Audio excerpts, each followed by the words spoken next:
Hello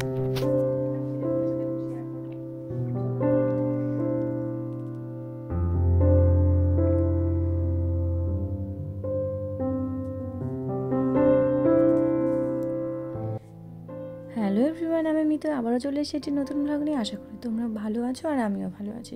চলো ব্লগটা শুরু করছি এখন থেকে। গুড্ডুকে স্কুলে দিয়ে আমি চলে আসলাম আমাদের বাড়ির সামনে ইন্ডিয়ান স্টোরে।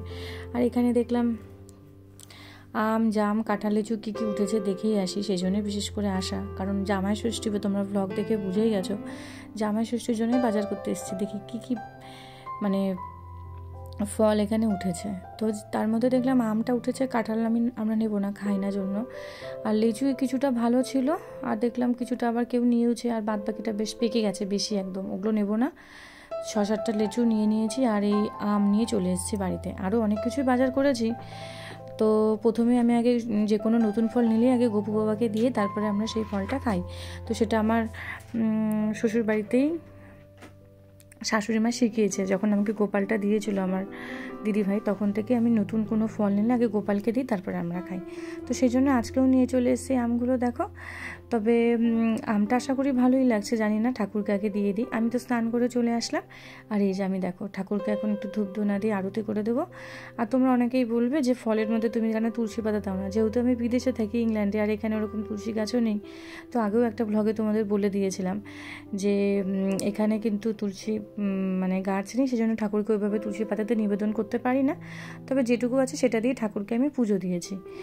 আর গপু বাবাকে এখন একটু আরতি করে দিচ্ছি হরে কৃষ্ণ নাম নিয়ে, আর একটু করে দেবো ঠাকুরকে প্রদীপের আলো, আর একটু এভাবে দিয়ে দেবো। তো যাই হোক, তোমরাও দেখতে থাকো, ভালো লাগলো অবশ্যই কিন্তু কমেন্টে জানিও কি কোথা থেকে দেখছো আমার ব্লগটা। তো এখন আমি গপু বাবাকে একটু লিচুটা দেবো খাইয়ে, আম খাইয়ে দেবো, সব কিছু একটু একটু করে দেবো। এখন লিচুটাও দিয়ে দেবো।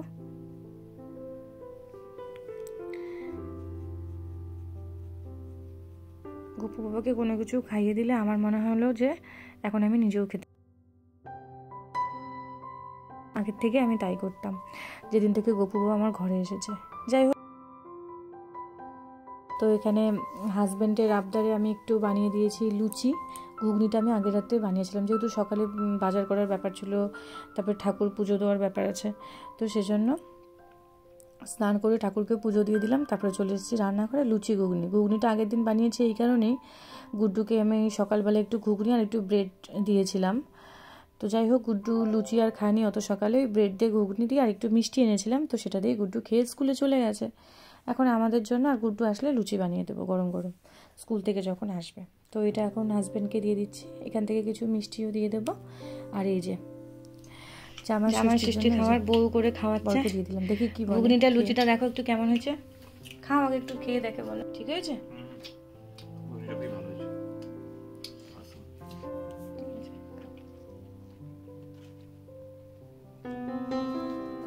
আমটা একটু খেয়ে বলো, মিষ্টি নাকি টক? মিষ্টি, খুবই মিষ্টি। এই আমটা নিয়ে আসলাম এই যে সকালে। আমটা তো বললাম মিষ্টি হয়েছে, তো দেখি এবার আমি একটু খেয়ে নেবো, এখন আমারও খিদে পেয়ে গেছে। যাই হোক, বছরের নতুন ফল লিচু আমটা খেয়ে নিয়েছি, আর এখন লুচি আর ঘুগনিটা খাচ্ছি। লুচিটা কিন্তু বেশ সফট হয়েছে, আমি কিন্তু আটা দিয়ে লুচি বানাই এখানে। তারপরে আমার দুপুরে অনেক রান্না আছে। তো যাই হোক, আজকে অনেক কিছুই রান্না করব। আর বিয়ের পর থেকে ম্যাক্সিমাম আমার মনে হয় আমাদের 12 বছর হতে চললো, কিন্তু তার মধ্যে 2-3 বার আমি জামাই ষষ্ঠী আমার বাপের বাড়িতে গিয়ে করেছি যেটা। কিন্তু যেহেতু এখন বিয়ের পরে বাইরেই থাকি, আর এখন তো আরও দূরে চলে এসেছি, বিদেশে আর কি, লন্ডনে থাকি এখন, ইংল্যান্ডে। তো যাই হোক, এখন আর ওই যাওয়া হয় না জামাইয়ের ষষ্ঠীতে। সেই জন্য ভাবি যে যখন যেতেও পারি না, কিন্তু এই দিনটি একটু কিছু রান্না করে যদি খাওয়াতে পারি হাজব্যান্ডকে, তাহলেও একটু মনটা ভালো লাগবে। আর সকালবেলা তো ঘুম থেকে উঠেই আগে 2 মাকে ফোন করা হয়ে গেছে, প্রণাম সেরে নিয়েছি, তারা আমাদের একটু আশীর্বাদও দিয়েছে। আর আমার হাজব্যান্ডও আমার মার কাছে ভিডিও কলে কথাও বলে নিল সকালবেলায়। এবং যাই হোক, এখন ওই ডিজিটাল যুগে যা হয় আর কি, ফোনেই আমাদের জামাই ষষ্ঠী সকালবেলায় হয়ে গেছে।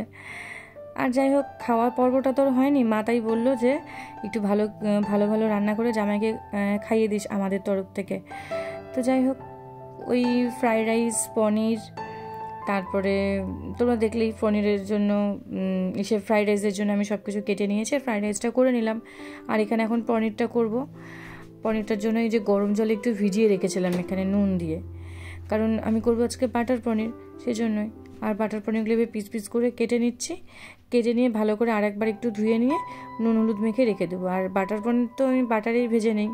আর তারপরে ভেজে নেওয়ার পর সেটা দুধের মধ্যে কিছুক্ষণ, উষ্ণ দুধটার মধ্যে এই পনিরগুলোর মধ্যে এখন রেখে দেবো কিছুক্ষণ, আধ ঘন্টার মতো ভিজিয়ে রেখে দেবো আর কি। এই যে পনিরের ভেবে কেটে নিয়েছি।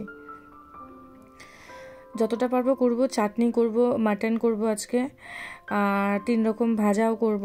তো সব কিছুই তোমাদের সাথে শেয়ার করব, তোমরা দেখতে থাকো, আশা করি তোমাদের খুব ভালো লাগবে। আর এখানে যেহেতু আমি বাটার পনির করব, তার জন্য পেঁয়াজ, লঙ্কা, টমেটো, শুকনো লঙ্কা, গোটা গরম মশলা আর কি, দারচিনি, লবঙ্গ সব কিছু নিয়ে এখানে বাটারের মধ্যেই নুন হলুদ দিয়ে এটা ভেজে নিচ্ছি।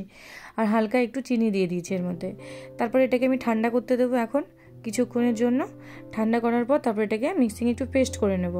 আর আমার পনিরগুলো যে আমি ওখানে রেখে দিয়েছি দুধের মধ্যে ভিজিয়ে, সেটা কিছুক্ষণ সফট হবে নরম হওয়ার জন্য। তো এইভাবে আমি বেসিক্যালি এই বাটার পনিরটা করি। তো এই যে এটা এখন একটু ঠান্ডা হয়ে গেলে পেস্ট করে নেব। বলেই দিলাম পেঁয়াজ, লঙ্কা সব কিছু রয়েছে এখানে। টমেটোটা বেশি দিতে হয়, আমার ঘরে 2টো ছিল, আর কিছুটা দিয়ে চাটনি করে নিয়েছি। আর এখানে এই দেখো, এগুলো কিন্তু আমি বাটারে ভেজে নিয়ে এই যে দুধের মধ্যে এখন এগুলো রেখে দেবো। মানে এটা ওই আধ ঘন্টা ভিজবেই, আগেই বললাম। এভাবে তোমরা করো, বেশ ভালোই হবে খেতে।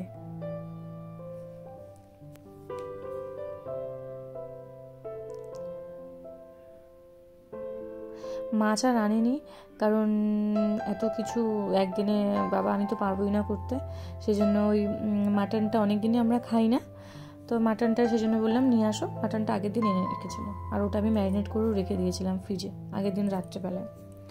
আর এই যে পনিরের জন্য এই গ্রেভিটা এই যে দিয়ে দিয়েছি, একটু শুকনো লঙ্কা আর গোটা গরম মশলা ফোড়ন দিয়ে ওই মিক্স যে করলাম, পেস্ট করলাম সব কিছুর, ওটা দিয়ে তারপরে এই যে এখন দুধের মধ্যে যে পনিরটা ছিল সেটা দিয়ে একেবারে এখানে এখন ভাপে মানে রেখে দেবো কম আঁচ দিয়ে। এটা এখন ঢেকে নুন, মিষ্টি, গুঁড়ো গরম মশলা দিয়ে ঢেকে রেখে দেবো।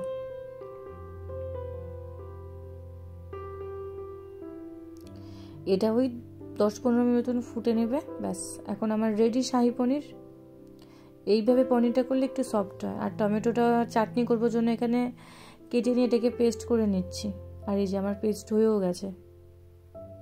যাই হোক, টমেটো চাটনি, পনির, ফ্রাইড রাইস মোটামুটি আমার হয়ে গেল।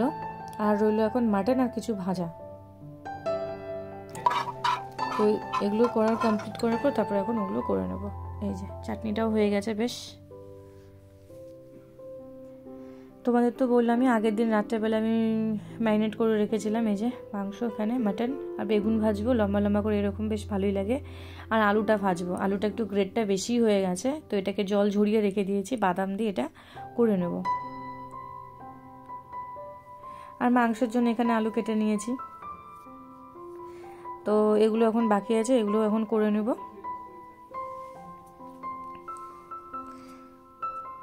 তোমরা জামাই ষষ্ঠীতে কী কী রান্না করেছো আমাকে একটু কমেন্ট করে জানিও।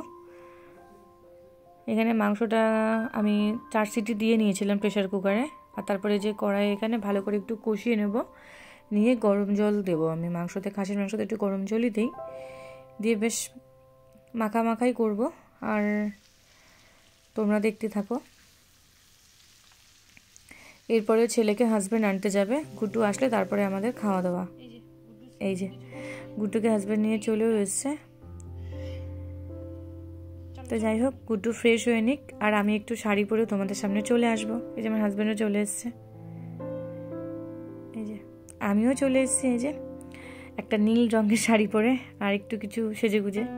তো যাই হোক, চলো এবার খাবারটা গুছিয়ে তোমাদের দেখিয়ে দিই কী কী করেছি আর কি জামাই ষষ্ঠীতে।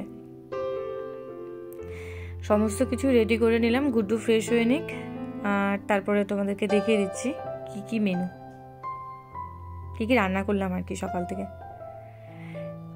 ফ্রাইড রাইস, সাদা ভাত দেখতেই পাচ্ছ, আর ওখানে একটু স্যালাড নিয়েছি, গন্ধরাজ লেবু, লঙ্কা, শসা।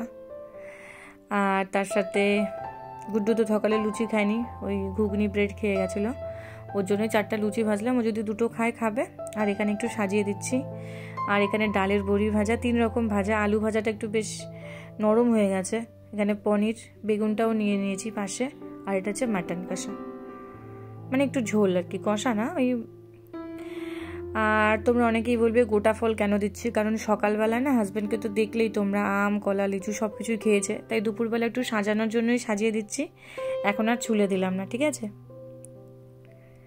কিন্তু গুড্ডুকে আমি বললাম যে তোমার যদি খেতে ইচ্ছা হয় তুমি খেতে পারো, যে বললো মা এখন আর এসব খাবো না, তুমি বিকালবেলা আমাকে ফল দিও। তো এই যে টেবিলে ওদের জন্য খাবার দিয়ে দিয়েছি।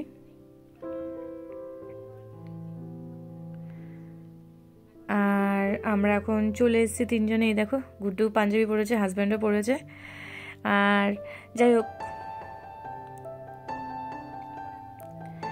খেতে দিয়ে দিলাম, এখন ওরা খেতে থাকুক। এই যে গুড্ডু তো প্রথমে লুচি খেয়ে এলো একটা, আর গোটা ফলগুলো খাবে না এখন। তো ঠিক আছে, বিকালবেলাও খাবে, যেহেতু বছরের নতুন ফল আম, লিচু, সেজন্য কলাটা তো এখানে পাওয়াই যায়। তো যাই হোক, ওরা খেতে থাকুক, খেতে খেতে ব্লগটা শেষ করবো।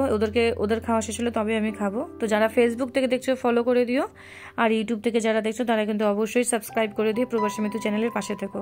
খুব তাড়াতাড়ি আরও নতুন নতুন ব্লগ নিয়ে চলে আসবো তোমাদের সামনে। ততক্ষণ তোমরা ভালো থেকো, সাবধানে থেকো, সুস্থ থেকো। আজকের আর ব্লগটা বেশি বাড়াবো না, তবে আজকের রান্নাগুলো কেমন লাগছে তোমরা কিন্তু অবশ্যই কমেন্টে জানিও। তো চলো, আজকের মতো রাখছি, টাটা।